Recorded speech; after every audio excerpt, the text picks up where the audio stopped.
Hi, everybody. Welcome to the next episode of Future Focused CXOs. I have a very special guest today. Her name is Allyson Eman, and she is the Chief Executive Officer of Venture Atlanta Conference. Hi, Allyson. Welcome to the podcast. Would you mind introducing yourself before we get into the questions? Absolutely. Thank you for having me. I'm Allyson Eman with Venture Atlanta. So I've had the pleasure of running Venture Atlanta for 16 years. So yes, for a very long time. The great thing about it was in the world of startups or entrepreneurs, it was a startup itself. There was an idea and I was shown a logo and said, can you go build this? And the funny thing, I didn't actually think I could. I just winged it. But before Venture Atlanta, I was actually part of a mortgage company that grew from 0 employees to 800. We had 30 offices throughout the country. I ran their marketing until the mortgage crisis happened in 2007. But I went to University of Florida. I am a mother of 2 awesome kids and Wow. I've been married for 30 years and I live in Marietta. Wow. Okay. Welcome. Almost It's 30 actually years. Actually, it's only 28. okay. Okay. The first question, Allyson, I'm going to ask you is seeing a woman in a venture capital space is not very common, right? It's typically treated as a boys' club. Absolutely. So tell me your story of how did you get into this space and how you're successfully running this for last 17 years. It was definitely a challenge. There were meetings on 7:30 in the morning, breakfast meetings at Maggiano's. There would be 100 people there. 2 women would be in the room. 2. And so I would walk in there and I was ready to sell Venture Atlanta and talk to people and no one would talk to me. It was truly the boys club. And it took so long to get through to that. You know, the landscape has changed so much over the last couple of years that now there's so many more women involved, but it's still hard for women leaders. It's still, oh, hey, can we make sure there's a woman on the board? Can we make sure there's a female speaker? It's still not an automatic thing. And it's so frustrating. But I worked really hard to be accepted, to not feel like, oh, she's the female over there. She's the female in the room. But now I make sure people take notice. And years ago, there was a woman, Susan O'Dwyer. She was the other woman at that meeting with me. And I remember they told me I had the opportunity to stand up and give a minute talk. And I don't think I've ever been more terrified in my life. She and I went to the bathroom and she coached me and she was like, this is what you need to say. And I was like, oh my God, you would think I was talking to 1,000 people. I felt so unaccepted at that group that I was so intimidated. Now I could put myself in the middle of the room and talk to anybody. 16 years ago, definitely didn't have the confidence I have now. Wow. Yeah, I can imagine. Even personally, I connect to it. I come from India, so it is a different culture I come in. And I used to go to a conference and stand in a corner. Don't know how to talk to anybody, right? Oh, yeah. Because don't know the local culture, don't understand football, right? Don't understand any of the local things. And I said, how do I start talking? So I do relate. It's a very different challenge for you, but I'm glad where you are right now. As a CEO, can you maybe tell me some of the biggest obstacles you face on a day-to-day basis? Because Venture Atlanta is no more just Atlanta, right? You have really become a big Southeast conference, one which is looked at saying, I want to pitch on your stage. Tell me how that journey has been and what are some of the challenges you have? Yeah. When I was hired for this job, I was told this is a nonprofit and you're going to have to sell sponsorships and raise money. And I was like, I don't really know how to do that. That was definitely a fake it till you make it type of thing. I remember going home and telling my husband I had to sell. And he was like, but you could figure that out. And I was like, oh, sure, I'll figure it out. I don't even know what I'm talking about. I'll figure it out. I had to just be so focused on what my goals were, how to get there. And really, I think it's so important for everyone to surround yourself with great people.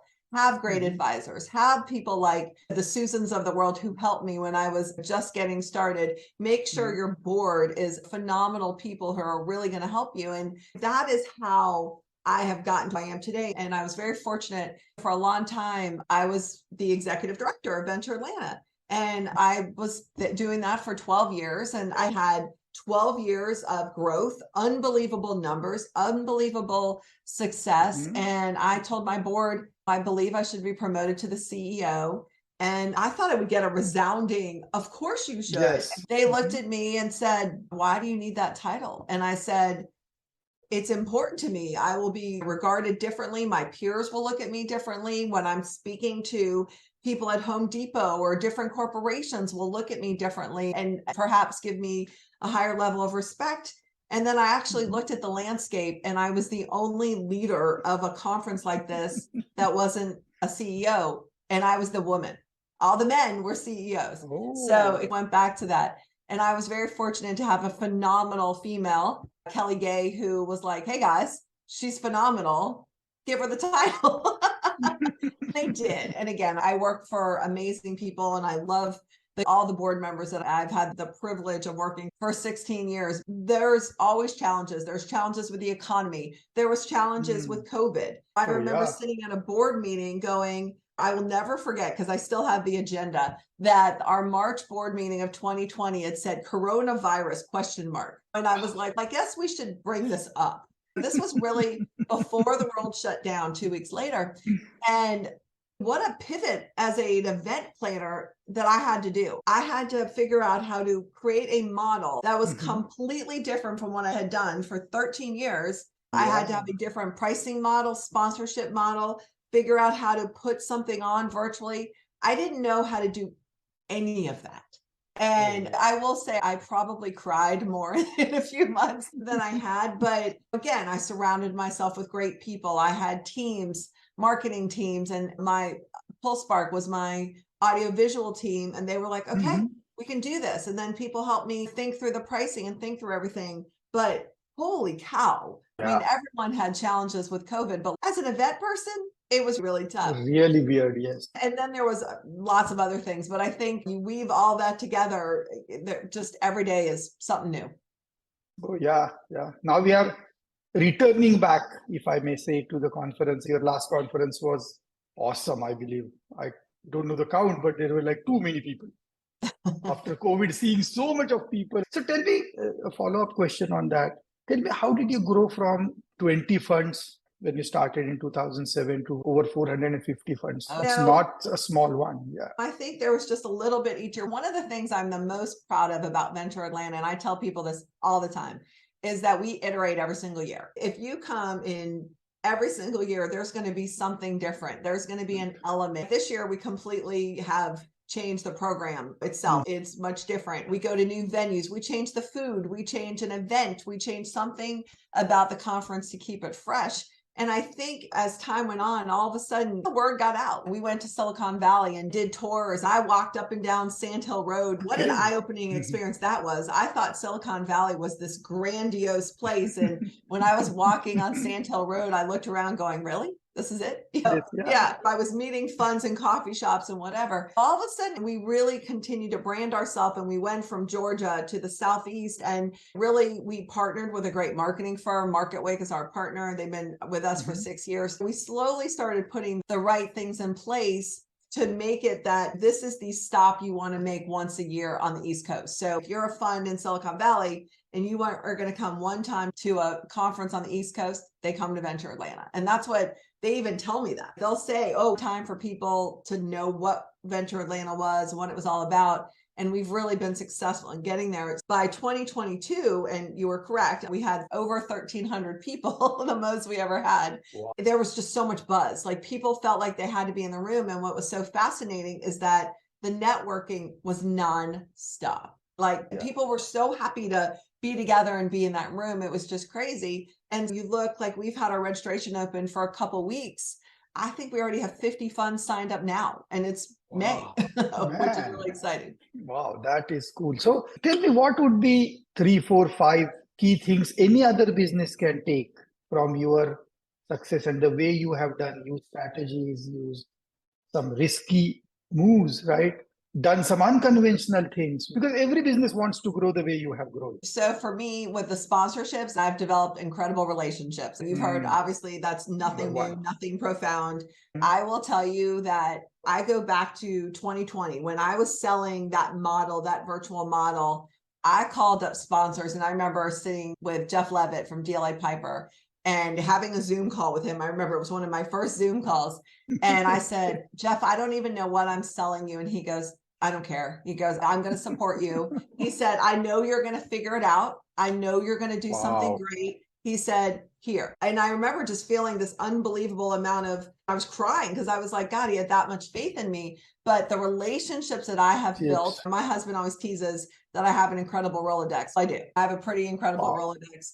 But I'm also have been a great connector and I want to help others, right? Yes. Anytime a founder reaches out to me, I take that meeting. If a student reaches out to me, I take that meeting. When there's, oh my God, I can't believe you just spent 30 minutes with me. And I'm like, why wouldn't I help you? Why wouldn't I help a founder? Why wouldn't I help an investor? Why wouldn't I help anybody? Like I go have meetings with people all the time and do things. So I think relationships, I think keeping things fresh, I think listening to people and getting great feedback. It's funny, as a kid, I was always very defensive. So my parents would always say, oh my God, they hated giving me feedback on a paper. Like I never wanted to show them anything. Now I'm like, here, do you not like it?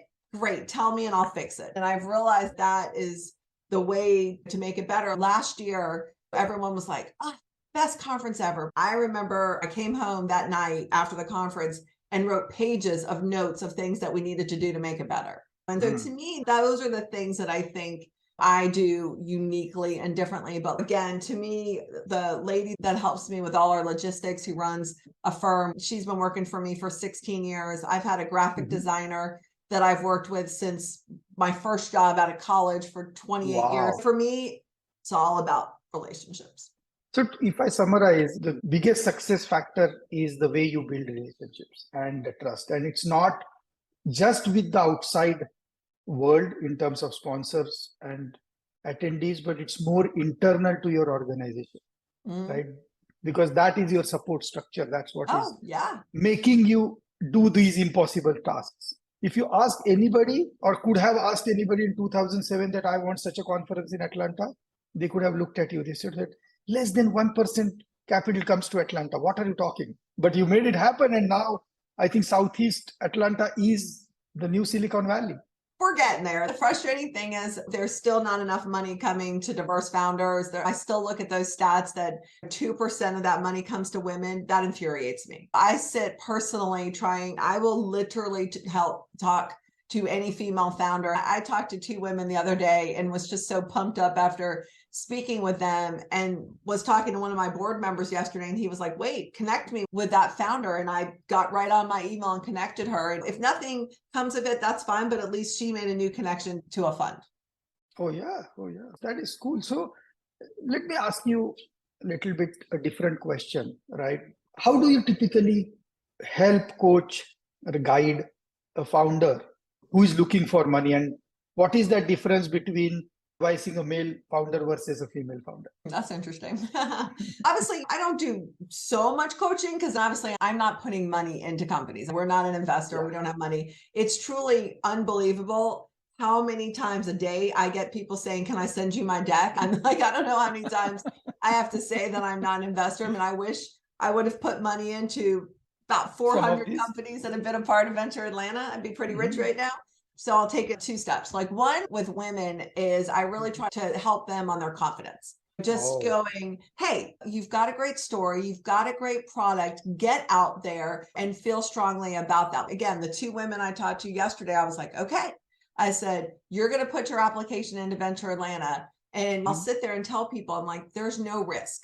There's 0 risk in putting an application in for the conference. We're not taking any money. And we're going to about 50 funds who are on our committee are going to see your application. So even if you don't get selected, someone may have that. With women, it's really making sure they put themselves out there. Sometimes they think every single thing has to be perfect, like every I dotted, every T crossed. I'm working on a couple contracts. Do I have to have all 4 contracts done before I'd apply? I'm like, no.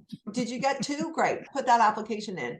Whereas a man will go, I don't have to have anything and I can put my application in. I can have no product and put my application in. And some of them do. And the guys are much more confident. But for the guys, sometimes it's just, hey, make sure you're telling your story properly. Make sure you're presenting your problem solution. We do coaching for Venture Atlanta, and I have sat through every round for 16 years of coaching. So I have sat through so much coaching, and there are some folks in town that are just phenomenal coaches. I love listening to them. I also love listening to founders coach founders. They'll really help. But we have had, and it's only been men that have shown up for coaching and been like, oh, I don't have anything ready. And to me, it's so disrespectful, or they won't show up or whatever. And I will tell them, I just want you to understand that there were 6 people on that Zoom or 6 people in that room that all know your name now, that all know how you showed up. So it goes from this cockiness to like, it is so different. And every man's not like that. And every female's not like that, but you have to find that middle ground. But for me though, I will say, am I the best coach in the world? No, I've never raised money and I've never put money into a company. So I can't necessarily coach on those things, but I can coach on how they present themselves. Believe it or not, I've been in marketing for so long. I sit and coach about their logo and how everything looks. And why did you name your company that? And why did you put your logo like that? No one can even read or understand your logo. It's like that kind of thing that I try to look at things from a little bit different lens of what I have the expertise on helping. Oh, yeah. I think I should schedule some coaching session from you because I will benefit so much because I'm in between this cocky men to a women situation. I have some confidence, but not that. I won't do something which is not there. Fake it till make it also has its limit. If you look today, I have a meeting later today with a new sponsor that I just met one time, and I'm meeting with 6 of them. So 6 people on there and me, I got to be ready to sell everything. And I always have to have kind of that passion. And to me, I sit there and I'm always like, why wouldn't you be involved in Venture Atlanta? Why don't you? And I will tell you that years ago, if someone said no to me about sponsoring, I would like ball up. And now I'm like, okay, whatever. I'm like, you don't want in, or if You're missing on the opportunity, right? I'm like, you're missing out. But I had a sponsor that has been a sponsor a long time. It's a pretty big company. And they were like, what if we give you this amount of money? And it was almost like a slap in the face. It was such a little amount. And I was like, yeah, no. Bye-bye. I was like, I don't want your money. Wow. So we spoke a lot about success, right? We hardly talk about failures, right? Everybody of us has it. And we learn more from failures, right? But I definitely want at least one of your incident, if you are comfortable sharing that you failed, taking up, doing something, doing a challenge, doing something, what you learned from it, and most importantly, how did you bounce back? It can be personal. It doesn't have to be Venture Atlanta. So, it can be even personal. Yeah. I will say my biggest failure was one of my last jobs I was managing a big team. And I always thought, hey, I'm a fantastic manager. And we'd have to do all of these tests, this 360 test or whatever. I remember this coach like basically telling me that my team hated me. And I just like couldn't believe it. And I will say the most frustrating thing was I felt like they were all lazy. I was hard on them. I was tough on them. And if they were supposed to be there at 8:30 and they showed up at 8:50, I was mad.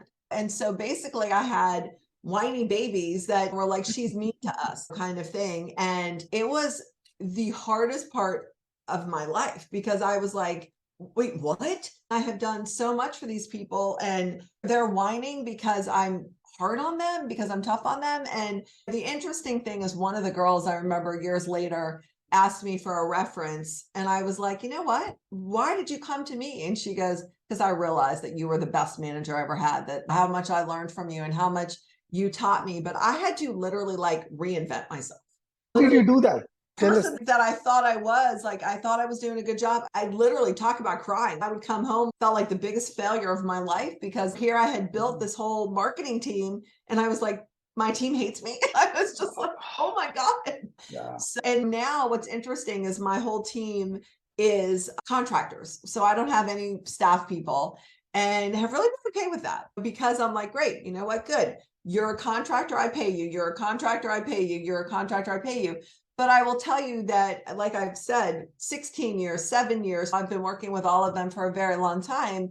But I have been much more cognizant about how I treat people. Don't get me wrong. I am demanding. I know I am. And I think that's part of my success. But there are people that are probably like, oh, she's driving me nuts kind of thing. But when it came full circle with, her name was Hannah, and she called me for a reference and I was just like, but you hated me. And she was like, no, I realized you were the best boss. But when I had this guy, and I remember his name was Stan, this big 6-foot guy telling me all your people rated you like this on this, it was horrible. It was the most horrible experience of my life. Oh yeah. I can imagine you built such a big team, you have such a good success, and then you get a 360-degree back saying that people don't like you. It was It's hard, awful. It was hard to terrible, do. Mm. but I got through it. Yeah, now you are laughing at it, but I can imagine what you could have gone through that time. At this point, I think it was over 20 years ago, so I can laugh at it now. It was well over 20 years ago. So I've grown a lot too and learned a lot. And granted, a lot of the things that I read in those things were things that did help me, that I did have to work on. But again, some of the things are, she yells at me for not being on time. I'm sorry. What? See, and it is a hard task to balance between being a leader responsible for achieving certain things and being empathetic to the team who is with you, who is helping you get there. So, because I'm all the time in the same bucket and project deadlines are not changing, customers are not changing, and there are serious or real life problems with everybody. So, that is great to know that from that failure to where you are today, right, as the most liked person, it is a big transformation that I don't know if I'm the most liked person, but I wouldn't say that. You are 17 years sitting in that chair, right? So of course you are, right? So nobody is going to continue, or board is not going to continue with a person whom they don't like. That is true. Oh no, I work really hard for Venture Atlanta for my board, and really do. I am by nature a people pleaser. So I have always been a people pleaser. So I think that's what was so gut wrenching to me. I thought I do this for you, or this for you, or this for you. And again, I think I've gotten through it because of when this employee, Hannah, came back to me and she was like, I realize what you did. I realize all you taught me. I realize, you were the best boss I had. And I was like, oh, so I think that helped me. Allyson, I think, let me ask you, you take all the meetings with the founders. You never say no even to a student, right? You are still growing this fund. You have so many things going on. How do you really prioritize, manage your time, your responsibilities as a CEO? Give us some knowledge bites out of it. I will say, just be honest, I'm not a workaholic. I'm not the person that works until 10 o'clock at night, but I am someone who checks my email. I'll check my email, check my phone. But if someone emails me late, I'm like, don't expect an answer back right away. I love my exercise and I work out pretty much every single morning. So I prioritize myself. Like I worked out this morning. I prioritize getting my workouts in, sitting down and running to take a lunch break or whatever. So I try to balance things. I do take time off. If I need to go run an errand during the day, I do that. But I am the queen of multitasking, I can say. So, believe it or not, even way before COVID, I have always worked in this office that you see. I mean, I have always worked here. I didn't have my pretty shelves and my pretty background before COVID because I was just not on Zoom calls. But if I'm sitting at my desk uninterrupted for 4 or 5 hours, I can get an insane amount of work done. And what I also try to do is block my time. I won't schedule a lunch meeting every single day or a breakfast meeting. Like I'll make sure I have work days all in the office, or if I know I'm going to go downtown, I'm going to go downtown and do 4 different meetings. Okay, today is my day out. Today is my day in. I try not to schedule too many calls in a day because then I get nothing done. If I have to have a day that's all calls, then the next day is going to be none so that I can get the work done. So I am also a major list maker. I'm an old school. I sit with a notebook and I do to-dos and I write them down and I cross things off. Great. I'm a big fan of that. Yeah. I made total lists. Like I'll do it for my personal life and I do it for my work life. If we go on trips, I make lists of the things I got to make sure I pack and I got to make sure I do these things. That's just how I've always juggled it. But I've always been a great multitasker. But I think the key is that, again, I don't ever say I don't have time for exercise or whatever. Like it's a part of my life. I work out at Orange Theory. I do yoga and Pilates. Oh, okay. Yeah. And then like on the weekends, I go hiking. So I like doing a lot of hiking and things like that. But I'm not going to say I have too much work to do, so I can't exercise because that'll make me unhappy. Oh, yeah.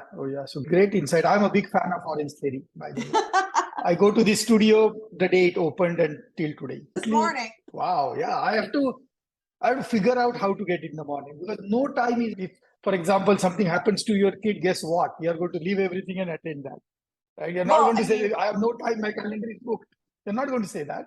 I'll go at 6:15 in the morning, which is insane to me. I get up, I usually do 7:30 classes, but I've actually done multiple 6:15 classes and been like, this is not too bad. I'm like done. I take a shower. I'm at my desk before 8 o'clock. This is great. I think the secret of that is that's what is the energy that you bring at 8 o'clock. You're not sipping your first cup of coffee out of bed, but you are actually all energized. Your exercise does a lot of good things to us. So I'm going to tell you a secret. I do not drink coffee or any caffeine. Oh my God, I don't know how I can survive without that. Oh gosh. I don't like it. I've never liked it. And people will be like, what? I'm like, water. That's all I drink, water. Wow, man, that's another secret. So I think the secret really is to do exercise, right? Because that brings you in a discipline of sleeping and waking up. Morning 6:15 is not a joke every day. Once in a while you can do it. Yeah. The main thing, you do the to-do list, because I'm a big fan of that, and prioritize, and I think multitask and get things done. I think great.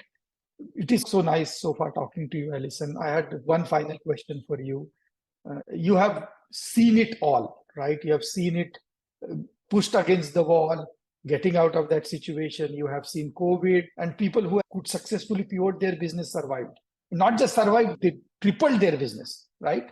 That's what happened with COVID. And that was a great test of who we are. I always say that to a lot of people. COVID was a big test, right? If something suddenly goes wrong, what are you going to do? Are you going to just sit at home and think that I cannot do anything, or you're going to really make something happen? So my last question to you is, what advice would you give for other CXOs, other people aspiring to become who you are, in terms of what are the important qualities, how they can get there, what strategies they should use? What would be your advice? And I know I was telling you a story of like how I got my job, whatever. My biggest advice is always to myself is trust your gut. Okay. When I was looking at this job, I had another job on the table that was triple the money, I think. And it had benefits and it was stable and it was this and it was that, whatever. And I couldn't have been more unexcited about it. But the guy I was going to work for, I knew was not someone I wanted to work for. You got to trust your gut. You also have to fight for yourself. So when I got this job, the first offer they made me was not remotely what I wanted, even in the ballpark. But I went home and put things together. But every year I've had to still fight a little bit, making sure I'm standing up for myself. You can't expect things are going to just come to you. You can't expect that someone's going to just go, ooh, they are a great leader. I'm going to give them a raise. Oh, they are a great this. I'm going to do this for them. No, everyone has their own priorities. Everyone has their own things. You've got to stand up for yourself. You got to trust your gut. You got to build those relationships. You got to put yourself out there. Again, these students, like they're learning now, they're like, hey, maybe if I reach out to Allyson or whatever, like down the road, if they're hiring someone, they'll think about me. My husband works for a really big company and he's trying to get a different job, like within that company. And he's putting himself out there and molding the next step. And they're seeing that. So you've got to lay the groundwork, but you can't always just say, you should hire me for CEO at this amount of money. Doesn't always work. And you also have to look at who knows someone that could help you, who could open a door for you, who can make introductions for you. Oh my God, like that has just been the biggest part of my success in Venture Atlantis too, is I know that the 60 or 70 board members that I've had over the years, I could call any of them and say, wow, hey, would you help me with this? Could you make this phone call for me? I haven't done that, but I do believe I can do that. And I believe I can get that help because they saw something grow and they love seeing Venture Atlanta grow. And I'll see them at the events and give hugs and do whatever. But you got to be resilient. Again, COVID, I could have crumbled. I literally could have crumbled. And what was really cool is that we had reserves because it was bad. We didn't raise a lot of money. We didn't know how to price things. Things were rough. And the board was like, okay, remember we kept talking about the rainy day? This is the rainy day. So let's do what we have to do, get through it, and see what happens. And that's what we did. And we made mistakes and we were figuring things out as we went along. But the thing was, so was everyone else. Everyone did. Believe it or not, people actually said ours was one of the best virtual conferences they had attended the entire year. So people were beyond impressed with it. But again, that was because I had a great team. That was because I had people that gave great feedback that helped me. And you have to be okay asking for help. I think that's maybe my last big tidbit. It's okay for you to not know everything. I'm 52 years old and it's okay for me to say, you know what? I don't really know how to do that. That's not really my expertise. And is that yours? Is that something you could help me with? Wow, so much of learning. First, trust your guts. Okay. And I heard on a separate podcast, I was with the CIO of AAA, and he exactly said the same thing, that when he was out of college, he was doing an internship and he got an offer at that place which was smaller, and he got another offer way in East Coast. So he was in West Coast and he got an offer in East Coast, which was so big. But he stayed with where he was, just because the gut feel was that this is where I'll be successful. He said, I had no metrics, I had nothing. I had 6 months or 8 months of experience. But I think trusting your gut definitely goes a long way. There's no scientific explanation what we are saying, but build good relationships. You came back to that again, saying that you need to have people who can open doors for you. You need to have people whom you can call and say, can you make this phone call for me? Or can you help me solve my problem? Or give me an advice. I don't know where to go. Just would love your perspective. So that is, I think, very important aspect you said. Third thing, I think what I heard from you is definitely surround yourself with good people. So relationships is not external, it's internal. Make sure your team is there, they trust you, and you went through a tough feedback from your last job. It's great to learn from that. I think another thing you said is stand up for yourself, because what you get is what you negotiate, right? Yeah. Not what you're worth for. Yeah. Right? So that is a great advice, because many people are shy of standing up for yourself. And that's what I have also seen. Because we say, oh, we'll do good work, people will notice us. But there are 100 things going on in everybody's life. Nobody's looking at you and noticing you, unless you are also standing up and highlighting and doing that for that. Yeah. So thank you so much. I think it was such a great advice. Allyson, it's so nice talking to you. Thank you for spending time with me on the podcast. Absolutely. Thank you for having me. Oh, anytime. Any last words before we close? No, I think that's great. Thank you so much. I love what I do, and I always love helping people. So I hope that comes across, and I hope to talk to some people in the future. Absolutely.